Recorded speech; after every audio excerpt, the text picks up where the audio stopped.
You ask Tiger to solve. This deals with linear equations with one unknown. The final result is k equals 3.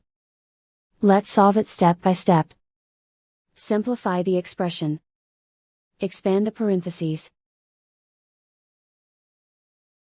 Simplify the arithmetic.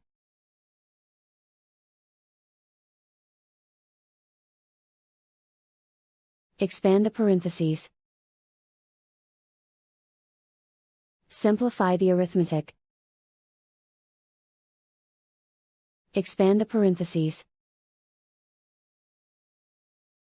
Group like terms. Simplify the arithmetic. Group all k terms on the left side of the equation. Add 2k to both sides. Group like terms. Simplify the arithmetic. Group like terms. Simplify the arithmetic. Group all constants on the right side of the equation. Add 1 to both sides.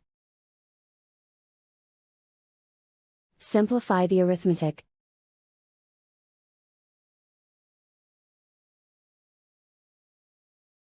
Isolate the k. Divide both sides by 5. Simplify the fraction. Find the greatest common factor of the numerator and denominator. Factor out and cancel the greatest common factor. And so the final result is k equals 3.